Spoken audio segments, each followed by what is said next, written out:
Alors, imaginons maintenant, je suis une salariée en burn-out, je suis allée voir mon médecin généraliste qui m'a prescrit un arrêt de travail pour au moins plusieurs semaines. Qu'est-ce que je dois faire? Quelle est la première chose que je dois faire? Alors, globalement, ce qu'il faut se dire, c'est que souvent, quand on est en burn-out, on est dans le déni. C'est-à-dire que on pense qu'on va. Souvent, les salariés demandent: «Ah non, mais pas un mois d'arrêt, juste une semaine». Ils pensent qu'ils vont se remettre sur pied très rapidement. Ça peut être le cas, mais c'est rarement le cas. Généralement, on part sur un arrêt assez long, de plusieurs mois, et dans le pire des cas, plusieurs années. Donc, la personne, elle va devoir immédiatement, alors qu'elle a pas beaucoup de ressources, humaines, essayer de réfléchir comment préserver ses ressources. Et les ressources, elles sont, de 2 ordres: l'énergie, et elle en aura pas beaucoup à ce stade-là, et les finances. Pour l'énergie, moi, ce que je recommande, c'est de s'entourer, au plus vite, et d'essayer de se faire aider par au moins un proche, parce que, il y aura quand même des choses à faire, des actions à faire et des démarches un peu, administratives, on va dire, et ça prend de l'énergie, et c'est un peu la double peine. Si je résume déjà, il faut se faire accompagner par des proches pour être soutenu dans des démarches Alors, si administratives qui sont possible, on ne peut assez pas longues. toujours, des OK? proches, ou des professionnels. Maintenant, on parle pas assez, je trouve, du rôle des aidants.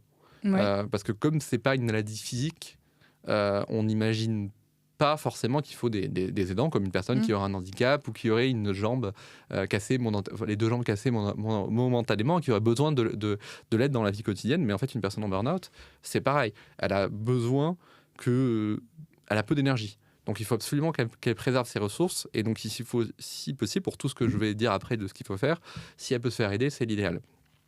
Pour ce qui est des réflexes, autres à avoir, il y a 2 choses, mais tout ce que je vais dire, faut garder en tête qu'il faut toujours privilégier sa santé.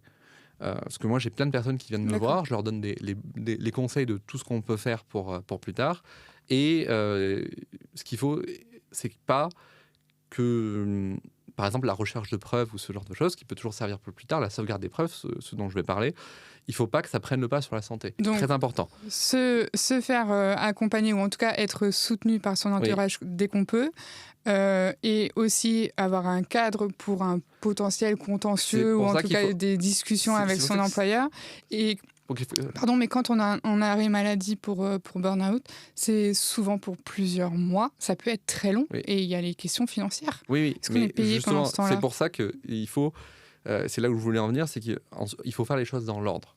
Dans l'ordre pour pouvoir, justement utiliser le moins d'énergie possible.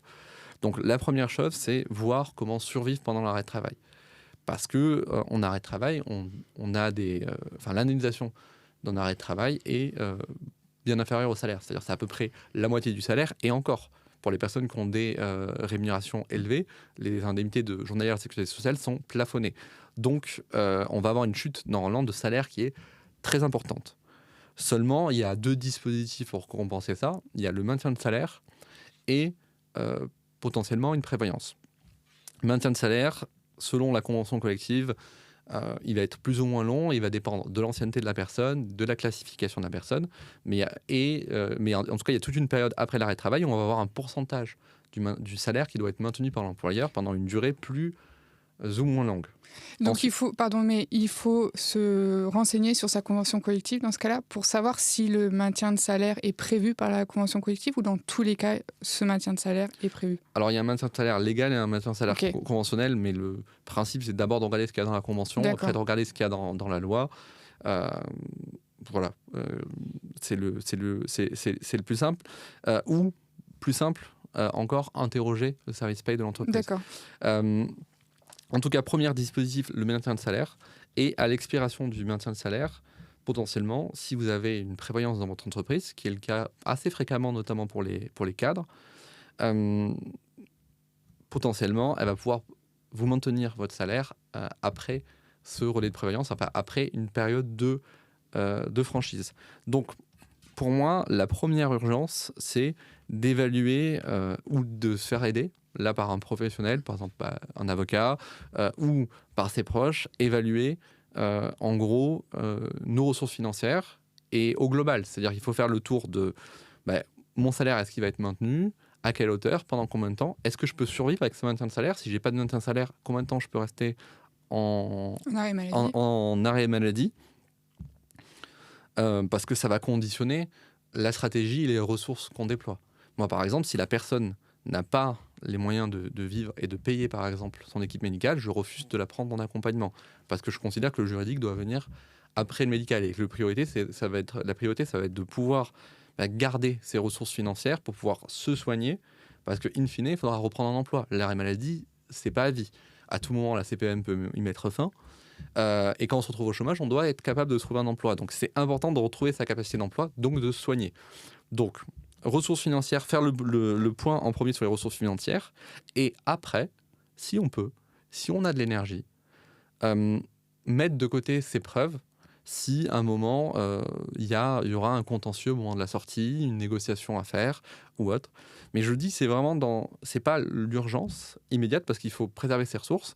Mais si on peut le faire ou si on peut se faire aider par les proches, à ce moment-là, c'est important. Pourquoi ? Parce que les preuves, c'est périssable, entre guillemets. C'est-à-dire que globalement, la plupart des preuves d'un salarié, ça va être sa boîte mail.